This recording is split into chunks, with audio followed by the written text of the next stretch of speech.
Khumalo. What? You thought we are over with this series? I can tell you, we are not done just yet. In fact, we still have so much to learn from our previous episodes. The first episode came out more than 6 weeks ago, and we are going to learn from it today. Cast your minds back to episode 1 where we played this list and we learned that Ormaquor was a non-bow with Khumalo, simply because if Khumalo triggers during a run, it means you're not getting Ormaquor counters because you're trashing something, and vice versa. So Ormaquor's still a good breaker. It's a tier 1 card, so I still want to make it work in Khumalo.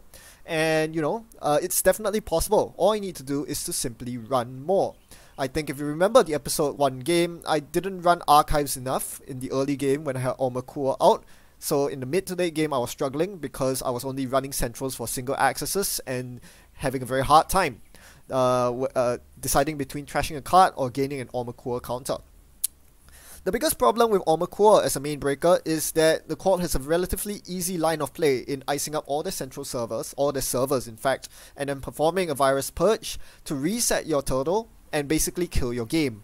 This we are going to solve on the deck building front. Firstly, we're going to be playing David unlike the old list. That way we don't have to charge out Ormaquor that much. A 4 strength Ormaquor would do because David deals with everything 5 or higher strength. We will also play more exposed events so that we can gain virus counters even though we are not making runs. And finally, we are going to introduce a card from Compiler Ascendant in Hippo. Hippo is the new Ice Destruction card. This one's a hardware, unlike the events we've seen or programs, like Parasite, Tripano, and the Cutlery. Hippo is a piece of hardware that trashes the outermost piece of ice if you wish, if you break the outer ice.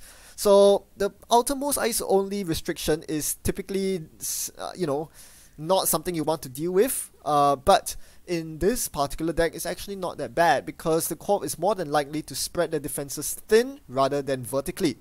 Remember, as a corp you always want to seal up all your servers so that I cannot easily farm Ormaquor counters. So that way, most likely each server will have 1 piece of ice, no more than 2 certainly, and so almost all the ice on the corp side are valid targets for Hippo. The other thing about Hippo is that once it is installed, the corps will have to think twice about raising big ice that I can break, right? Something like your DNA tracker, Chiyashi, something like an Endless Euler. Usually you would just res them without thinking twice as the corp, but if they can be immediately trashed using Hippo, do you really want to res them? That's the trouble. Hippo is actually a really good counter to big ice, assuming that you can actually break said ice, which we can because we are running Davids. So with that threat, the corp will most likely not res the big ice, which is good for us because it means that we can repeatedly run on that server, farm our turtle counters, get those Khumalo triggers. The threat of Hippo and David is a very powerful one and something that we'll be leveraging in this deck very much. Right. So what you see is actually a dual deck in the sense that all our influence pips are spent on criminal cards. Make no mistake, Deuce's Wild is very much a criminal card, as is the Turning Wheel, which is a card that encourages you to run early and often. In fact, there are lots of these run encouraging cards like Mining Accident. Deuce's Wild initiates a run itself. The Expose plus Run effect is particularly good for Ormaquor, giving you potentially 2 Ormaquor counters in 1 click.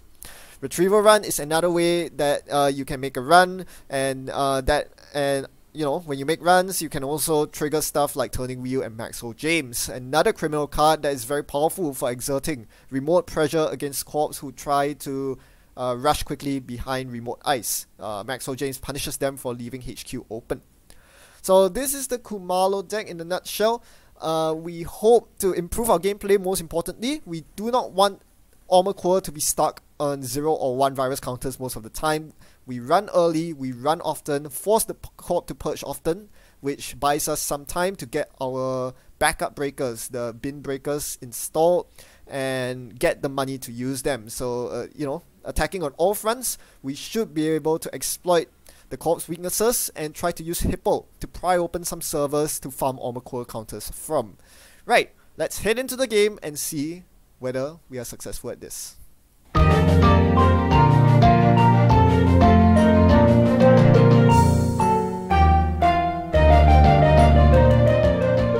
Khumalo versus Scorpios should be an interesting matchup.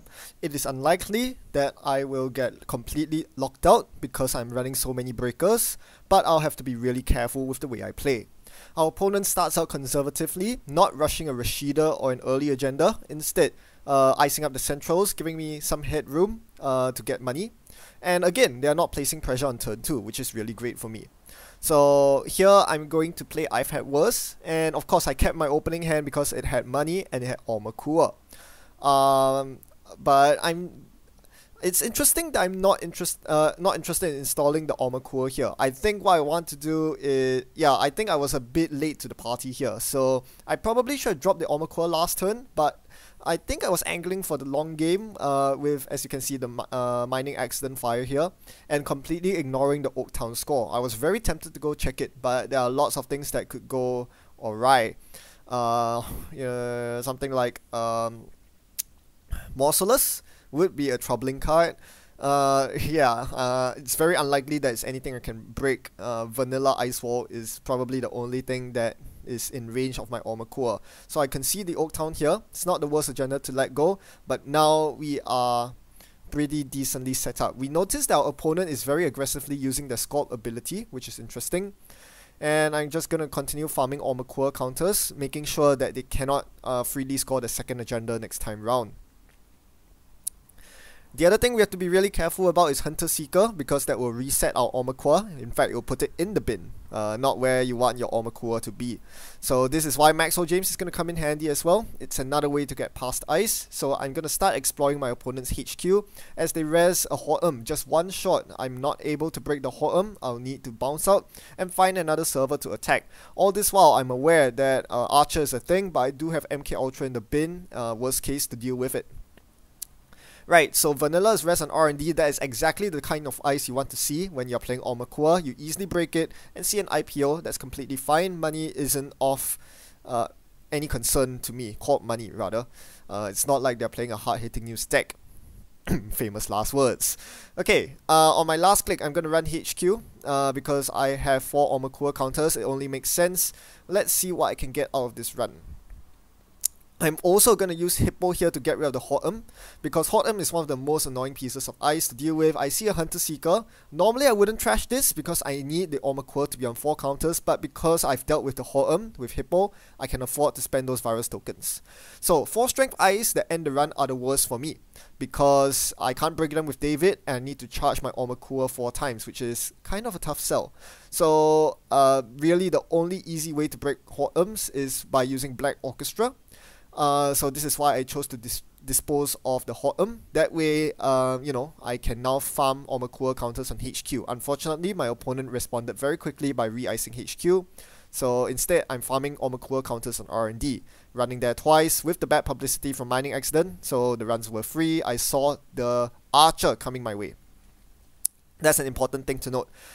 They do run archers in this deck, unsurprisingly, and I need to be prepared for that.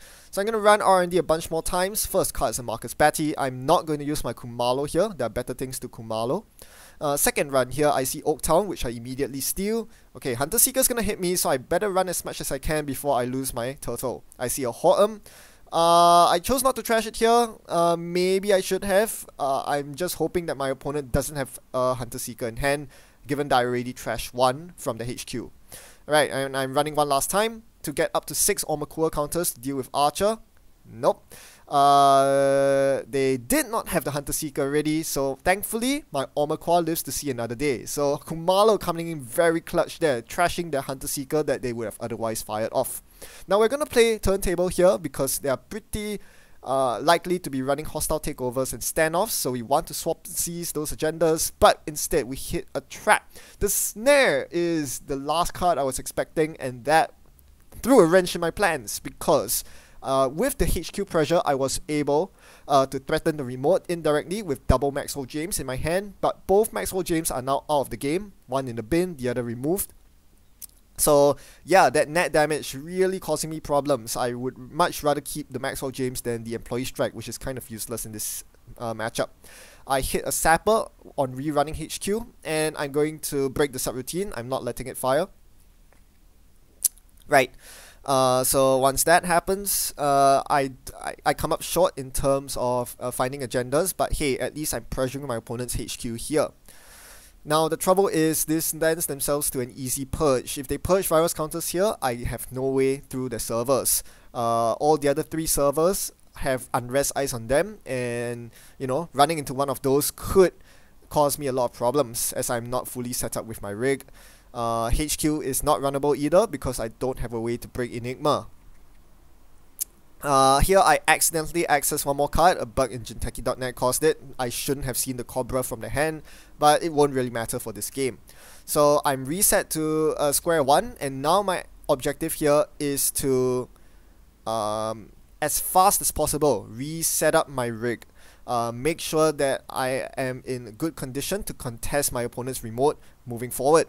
So this is why I used the Deuce's Wild to get my Omakua up to 1, and then drew a couple of cards, hoping to find a David to deal with archers, hoping to find Black Orchestra to deal with Enigma. We'll see whether that works out.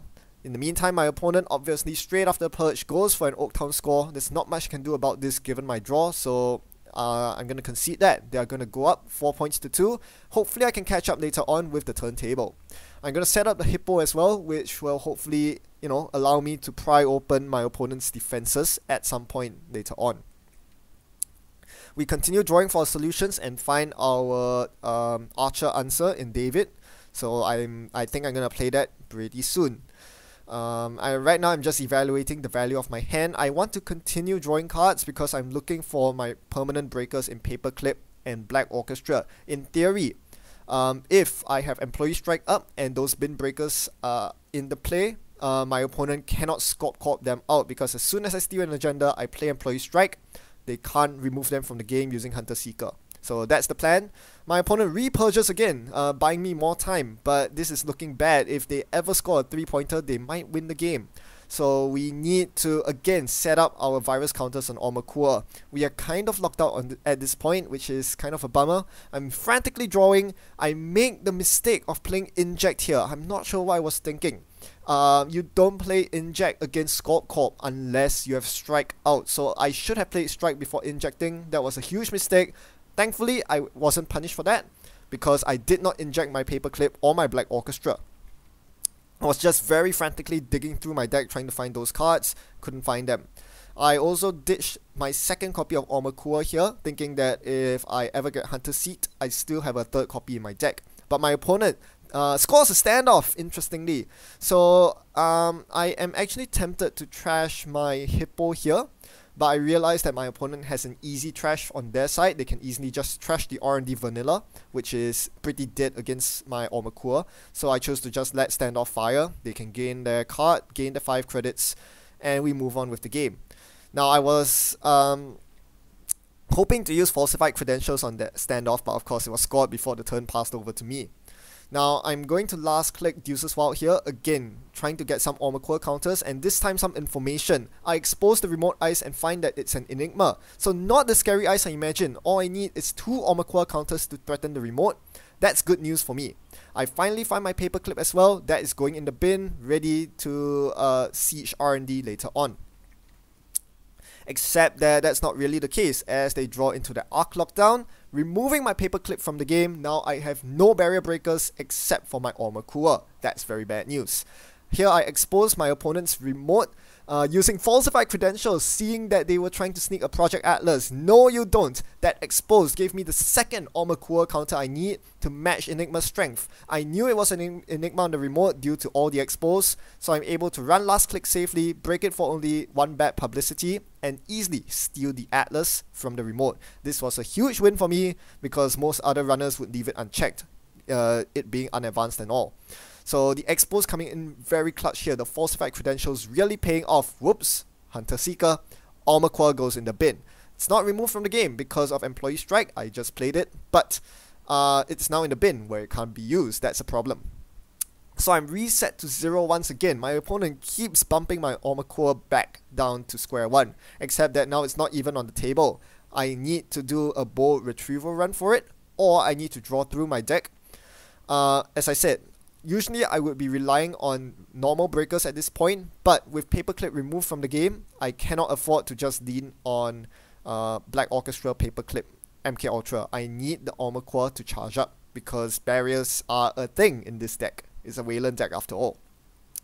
So, breaker situation, Paperclip is out of play, MK Ultra still in the bin, Black Orchestra, one of the last 7 cards in my deck. I'm going to Retrieval Run here. The intention is to Retrieval Run for one of my Armor Cores so that I'll have 2 Armor Cores in play and I'll be playing with double Armor Core for the rest of the game. The idea is that they can Hunter Seek one Armor Core but not the other. And they might Batty one Armor Core but not the other. So I Retrieval Run here, break the Titanium with David because obviously I can't allow the Titanium to fire. So that uses up my final David, and I'm deciding here, do I fire the Retrieval Run on the Armor Core or do I access Archives for potentially 1 Armor Core counter? This was a really hard choice, right? I'm not at match point yet, so if I steal an agenda later on and get hit by yet another Hunter Seeker, I'll have no Armor Cores left. But if I fetch the Armor Core, I'm still completely locked out of my opponent's servers. I can't run any of the servers, I don't have enough virus counters, so it's looking pretty bad no matter which choice I choose. Another good Retrieval Run target here would be David, but I don't have another David in my bin. The first one was removed from the game. So this was, I would say this was my game losing, the play that cost me the game. I shouldn't have Retrieval Run here. I'm not sure what I was thinking. I was, preparing to have multiple Armor Cores in the event of an emergency by Retrieval Running while I still had a breaker out. But, this worked against me. It expanded my David counters for just 1 Armor Core counter. Not a good trade.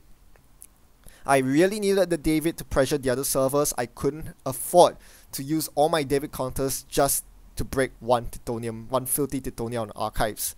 My opponent threatens game here, install double advance. What am I to do? I can't do anything. The game's done. I can't run the remote because it's almost certainly an ice that I can't break, and there's still an Enigma that I can't break either. Sure, I could inject for the Black Orchestra and I probably have the money to break the Enigma, but if the outer ice is an Archer, I lose. More or less. So the only way I can do this is to attempt to siege centrals. I'm going to run R&D here. And I see the Hotem. I have Black Orchestra by this point. So I'm going to break the Hotem, break the Vanilla, and hope for the best on R&D. I saw the magic card I needed to get back in the game. The Hostile Takeover allowed me to swap Cs with Turntable, putting me on 6 agenda points, but more importantly, denying game point from them. Putting them back down on 3 agenda points means that scoring this 3-pointer in the remote means that they won't win the game. They will be on 6 points just like me. So Turntable, a really clutch tech card versus Wayland. Very, very good against all those standoffs and hostile takeovers they're playing. But we're not done just yet. I stole an agenda. Hunter Seeker might be coming my way again. What am I to do? I play a daily cast here and run HQ, last click, to jack out to get the turning wheel counter. So that I won't lose clicks on the Enigma. I was contemplating running the remote as well, but I think I don't want to get blown out by an Archer at this point. So they do score the SSL endorsement, putting us both on 6 points. They could win with a final hostile. What would be your play here? What line of play would you take? What should I do for the rest of my turn? Pause the video and think about it. I'll review my answer to this rather open-ended question in a moment. Some quick analysis of the board state. There are 2 hostile takeovers unaccounted for. One is in the score area. Where are the other 2? Probably my opponent's hand. Given that they chose to score the SSL endorsement last turn instead of playing a possible Hunter Seeker from their hand, I am compelled to think that they have the winning agenda in hand. So if there's any server we are going to attack this turn, it's going to be HQ. We are very short of credits. We can't run repeatedly. So ostensibly, the best solution is to run R&D twice. We are not going to go all the way through. In fact, we're going to let Hotem fire both times. That will allow us to collect 2 turning wheel counters, bringing us to 4 turning wheel counters. We can run HQ, break the Enigma with Black Orchestra, and access 3 cards. Seems like a pretty good deal. If we miss though, there's a 40% chance of that, or if they top deck the winning agenda, then we lose. So I think there's a better solution out there that involves locking both R&D and HQ. Right, here's how we're gonna do it. You'll notice that even though our hand is basically irrelevant for this puzzle, there's a very key card that's on our table that we haven't used yet, the Hippo. I've been foreshadowing this since the start. Remember what I mentioned about prying open defenses of the corp? Well, this is exactly the time Hippo shines. With only one piece of ice to guard HQ, we can trash it. We are gonna run HQ first thing in the morning, breaking with Black Orchestra for 2 credits, and then using Hippo to trash the Enigma, opening the pathway for us to run HQ 3 times repeatedly. On my first access, I saw a Hunter Seeker, which confirms my suspicion that instead of trying to achieve the lockout win, my opponent is attempting to win next turn off a hostile takeover in hand, which was why on my third click run, I accessed 2 cards, 1 extra card with the turning wheel, so that I could get extra accesses, but failed to hit any agendas. So my last click, I'm just going to lock R&D. I've seen most of the cards from the hand. Hopefully there's some agendas on R&D. I'm going to see 2 cards using the last turning wheel of my turning wheel counters. First card is Audacity, which I trashed, and second card is the game-winning hostile takeover. There it was.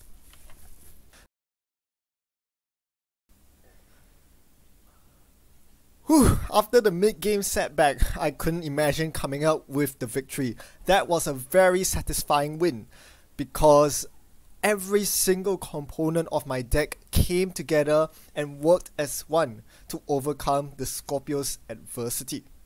I wasn't leaning on any single card in my deck, except maybe for Armor Core, which was my main breaker. Otherwise, everything just did their part. They chipped in. And even then, even with all the synergy with my cards, it was just a very narrow victory. But that's what made it so satisfying. Every single card had its place and came out at the right time. Even Khumalo, which only got a single trigger this game, came in at a very key moment, disposing of one of my opponent's Hunter Seekers and giving my Armor Core that much more longevity that was badly needed. If any of these cards were not there exactly when I needed them, the game outcome could have been completely different. The Deuce's Wild, keeping my Armor Cores afloat against all the Enigmas my opponent was playing. The Employee Strike, allowing me to inject into Black Orchestra, get my breakers out that much quicker. The Falsified Credentials, yeah, sniping the Atlas in the remote. They thought they could easily get it out, but I had the Expose. Turntable obviously coming in very clutch, modifying our agenda points directly. And of course, Hippo. What can I say? This game was a pretty good demonstration of how good Hippo is. If you are to compare it to something, to the other ice trashing cards like your Tripano, like your Cutlery, you will realize that Hippo has some advantages against them. It's not strictly better by any means. However, unlike the Cutlery, it is subtype agnostic. So this game, had I been packing knives and forks instead of the spoon, I wouldn't have been able to get through HQ multiple times like I did on the final turn. It is also clickless to use, which was absolutely clutch, because remember the final turn, when it all came down to the final turn again. If I were on Tripano, which makes a lot more sense in Khumalo, I would not have been able to make that final turn play. I would have to wait for my Tripano to tick up to 5 before the Enigma HQ was trash. That's way too long to wait against a rushed Scorpios. I definitely do not have that sort of time. So Hippo being able to instantly trash the Enigma and grant me 3 runs on HQ when it matters the most was so very important. And finally, I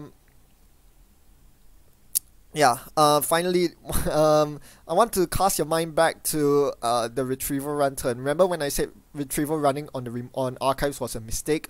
Well, there was actually a higher level play available there that I didn't catch. If you thought my final turn play of using Hippo on Enigma was high level, wait till you see this. So look at the diagram on the right. This was my board state. I had Armor Core, I had 3 counter David, I had Hippo on the board. I played my retrieval run, my opponent rests Titanium. So what I did was obviously break it with David, but I forgot that I had the Hippo. What I could have done was to trash the Titanium with the Hippo, which opens up archives entirely. Then I fire retrieval run to fetch myself the Armor Core instead of gaining a power, not firing the retrieval run and getting a virus counter on Armor Core as I did in the game. Because archives is now open, it makes more sense to get Armor Core on the table, because this allows me to override the David that I had installed. I can override it. Scorpios cannot trigger because I Employee Strike up at that time.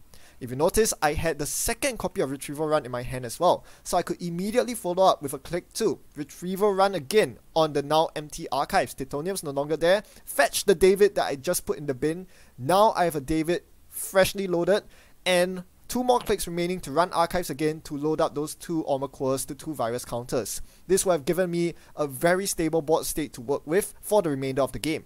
I could break all the low strength ice with double armor core and all the high strength ice with David. So yeah, this was definitely the better play. I should have used my Hippo here when I could, but hey, looking back, this is why Hippo is so good. There are always opportunities for you to break open your opponent's defenses. It might seem redundant to use Hippo on an Archives Ice, but in this situation, given the opportunity to farm up armor core counters against an Arc Lockdown Paperclip, that was totally worth it. So yeah, a very high level game with a lot of thinking involved, and I didn't play perfectly, but we managed to eke out the win. Thanks for watching, and you are the Scorpio, no? I hear you are very skilled. They tell me I am the best.